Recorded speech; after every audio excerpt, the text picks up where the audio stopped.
تا کی میخوای یه جا بشینی یا هیچ کاری نکنی یا دیگران پیشرفت کنن؟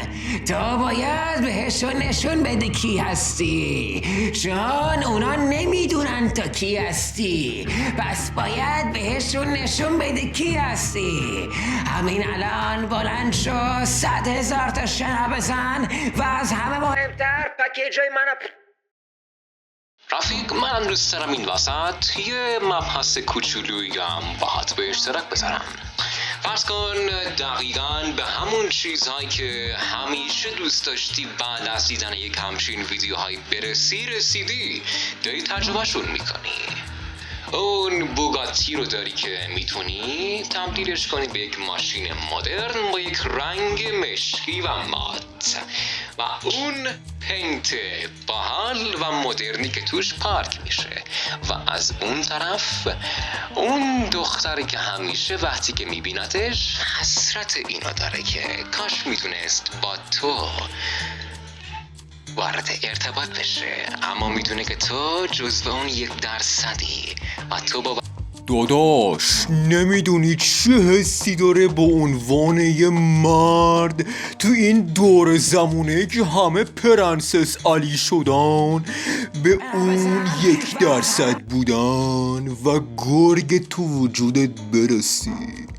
همین امروز بود که بعد از این که از معامله پنت برگشتم و میخواستم سوار اون ماشین میلیاردین بشم، قربونش برم الهی، آره میگفتم سوار اون ماشینه میخواستم بشم، 2 دختر نمک نشناس زشت آگلی که هیچ عرضه‌ای هم جز تیک تاک بازی نداشتن جلوی ماشینم داشتن فیلم برداری میکردن.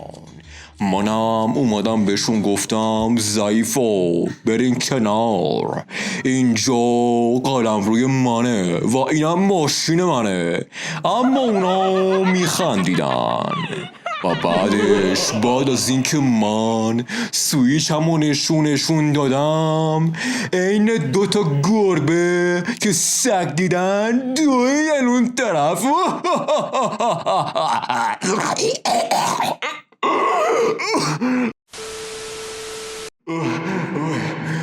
باید ریهاشو کنم آقا.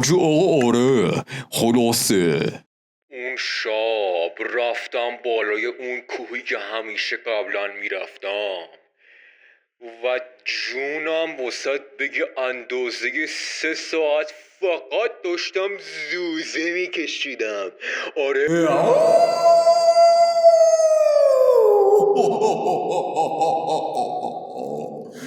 و اون ضعیفه ها میفهمیدن اونی که وقتی که شب برمیگرده خونه باید یه غذای درسته بخوره، پس یه نفر باز بره تو چی؟ آشپزخونه. خلاصه بهت میگم شاکر آقا تیت به همون همه چیزو در این مصیبت داد که دیگه ما مثل این چه میدونم چی بهشون بگم انفنوای فلان شده اینا نباشیم که بشینیم جلو خونه با چی میدونم کاسپله هلو کیتی و اینا خودمون فیلم بگیریم و بذاریم بهش که چند تا پرنسس علیه دیگه بگن وای چه قشنگ چه فلان. ما به عنوان مرد کامل میدونیم چی کار واسه بکنیم که ضعیفا جلومون سرخم بکنن، کاری که تو هم باید محشره. کار درست رفیق. نشون دادی که مثل اون 99% از راه کارمندی برای یک نفر دیگه راضی نیستی، بیشتر میخوای. و الان من دوست دارم ازت به عنوان اون فرد 1% یه سوال بپرسم. برای کی کار میکنیم؟ الان پاسخت به این سوال من به احتمال بسیار زیاد اینه که من یه چیز فوق‌العاده بی ربط ازت پرسیدم و چیزی که اصلاً هیچ مفهومی نداره و فقط خواستم اذیتت کنم. اما نه، شاید من فقط خواستم حقیقت رو بدونم، نه فقط یه پاسخ ساده. میبینی اونا 99% و دارن پشت کلی میز مثل مش موش کار میکنن برای خوشی و آینده یک نفر دیگه. اما تو پشت اون میز نشستی و ترید کردی، دراپ شیپینگ رو شروع کردی، کلی ویدیو ازش دیدی و به حرفای اون آدمای باحال و خفن توی یوتیوب گوش کردی و ریسک کردی و این تو رو متفاوت میکنه ما رو متفاوت میکنه. بالاخره بعد اون چرخه عوض بشه دیگه. بالاخره اونا متوجه میشن که زندگیشون کافی نیست و باید تغییرش بدن. اما چی بهتر از اینه که از این جانب تغییرش بدن که خودشون 100% باور داشته باشن که تغییر کردن، بهتر شدن، عوض شدن و از همه مهمتر خودشونن. آره، هر چند سال یه بار توی جامعه اتفاق میفته و معتقدم که تو برعکسی. درسته؟ آره، تو خودتو پیدا کردی. نه دندی، ما به این چرت و پرتا گوش نمی کنیم. این چرت و پرتا مال اون 99%. اهمیتی نداره که ما از درون کی هستیم و چی رو دوست داریم. ما اون 1%یم.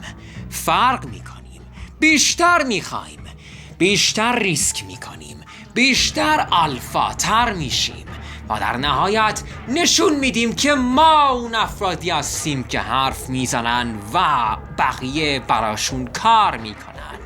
ما جامعه رو تغییر میدیم و ما افرادی هستیم که ماتریکس باید ازشون بترسه. دیگه بسته. رفیق، بیا خودمون این مسئله رو بررسی کنیم جدا از تحلیل‌های خاصی که قبلا گفته شد. فرض کن ما هم الان توی اون مسیر 1% واقع شدیم. میدونی 1% یعنی 1 نفر، ولی بنابر دلایل یک ما وجود داره، چون یک مسیر خاص برای اون ما تلقین شده که باید از اون مسیر رد بشن تا به اون فرد ایدئال برسن. پس یعنی نه، قرار نیست توی اون مسیر واقعاً اون شخصیت متفاوت باشن که مثل بقیه پیش نمیره، برای رضایت دیگری زندگی نمیکنه، خودشو پیدا میکنه. این که خودش کیه؟ روحش که شکلیه، چه عقیده‌ای داره و چه چیزی رو واقعا دوست داره و چطوری باید اونو دنبال کنه. نه، همچین چیزهایی مهم نیستن. چیزی که مهمه اون ویدیوهای انگیزشیه، اون ویدیوهایی که به حرفه‌هایی مثل ترید کردن، دراپ شیپینگ و یه همچین چیزهایی مرتبط هستن. جدا از اون حقوق کارمندی، به اصطلاح اون حقوق بخور نمیر و دوباره برگرد و برای من کار کن. میدونی از این مواقع از خودم سوال میپرسم که یعنی واقعا به این سادگی هست چیزی که دولت یا اون عناوین سیاسی درست کرده فقط با یک شغل ریسکی مثل ترید کردن از بین میره، اون شخص فرصت پیدا میکنه که آقای خودش باشه؟ یه بهش فکر کن. اگر قبلا مشاغل مرتبط با فعالیت‌های بدنی پیشه اصلیشون بود و یه روزی با ظهور تکنولوژی فهمیدن که نشستن پشت اون سیستم آینده بهتری رو براشون میسازه، دقیقاً چه چیزی؟ چه صدایی توی اعماق وجودشون اون انگیزه رو بهشون داد؟ و همون انگیزه که الان وقتی که دارن ترید میکنن و پشت اون میز نشستن و با کلی ریسک و ترس به یه مبلغی میرسن باهاشون صحبت میکنه. جالبه نه؟ میدونی؟ شاید یه روزی یه مقدار حوصله سربر بشه، تا ابد که نمیتونن همون پیشه رو در بدن. یه سری نگهدارنده میخوایم. بالاخره میخواییم برای اون محصولمون انقضای بیشتری ایفا کنیم. و خب اون استقبال گرمشون چیزیه که ما دوست داریم بیشتر از چند سال یا چند دهه صورت بگیره.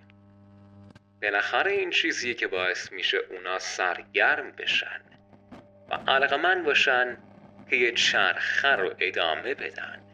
چرخه‌ای که در تناسب با محصول ما پیش میره. انقضای محصول قبلتر ما تا حدی از دست رفت، تا حد قابل توجهی، و اونا دیگه نمیخواستن متناسب با این نگه دارنده که باید جسمشون متناسب با یه سری فعالیت‌های بدنی بگذارن پیش برن. پس یه محصول میدیم که کاملا این نقص رو پوشش بده. چیزی رو میسازیم که بتونه اون نگه دارنده که محصول قبلی نداشت رو اضافه کنه و اونا رو بیشتر سرگرم کنه. لازم نیست از صبح تا شب با یک سری ابزارات سنگین کار کنن و جسمشون آسیب ببینه. فقط باید پشت سیستم بشونن یه سری دکمه رو بزنن و خب در هر ماه یک روزش حقوق میگیرن. جالبه نه؟ آره خوب پیش میره. انقضای خوبی داره و اونا رو داره سرگرم میکنه و خب اونا علاقه‌مند میشن این چرخه رو ادامه بدن، چون اون پول رو برای این کار ساده میخوان در هر ماه. اما خب تو یک نقطه شک میکنن، متوجه میشن که یه نقص وجود داره توی سیستم. یک مشکل کوچولو وجود داره و اون مشکل کوچولو هم اینه که به اون اندازه‌ای که دارن وقت میذارن نمیتونن به اندازه اون شخصیت پول در میارن. اون کارفرما کمتر پول در میارن. و آیا این پول فقط برای اینه که اونا رو بازگشت دوباره مطمئن بسازه؟ این نقصه. اینجاست که با محصول جدید ما با تکنولوژی جدیدتر رو در رو میشن. محصول ما این نقص رو پوشش میده. دیگه برای اون شخص کار نمیکنن، خودشون برای خودشون کار میکنن و این ویژگی نگهدارنده جدید ماست. چیزی که محصول قبلی نداشت و چیزی که باعث میشه انقضای این محصول تا حد آخر پیش بره. شبیه سازی که باعث میشه اونا فکر کنن دارن ریسک میکنن، برای خودشون کار میکنن، برای روح خودشون شنا میکنن و برای زندگی خودشون تلاش میکنن و موفق میشن. به یه سری اعداد و ارقام نگاه کن، ماشون بازی کن، استرس بکش، وحشت کن، ولی مطمئن باش که به اون چیزی که میخوای میرسی، چون میرسی و ما کاری میکنیم که حتما این یه واقعیت باشه. خب میدونی اون چیز چیه؟ اسمش رو میخوام بذارم ترید. خیلی خوب، تا الان که داره خیلی خوب پیش میره. اونا معتقدن که این بار دیگه واقعا دارن برای خودشون کار میکنن، واقعا دارن زندگی خودشون رو میسازن و ویژگی که اون محصول قبلی نداشت رو دارن توی این محصول از میارن، چون این محصول نگه دارنده قوی تری داره. اونم اون شبیه ساز مثلا قدرتمند تر بودنه. خب تموم شد. این گزارش ماست تاکنون با این محصول بعدی هم در ذهنم میسر شده و قرار یک روزی بعد از اینکه این محصول انقضای خودش رو از داد بهشون معرفیش کنم. خود نگهدار، موفق باشی تا انقضای بیشتر.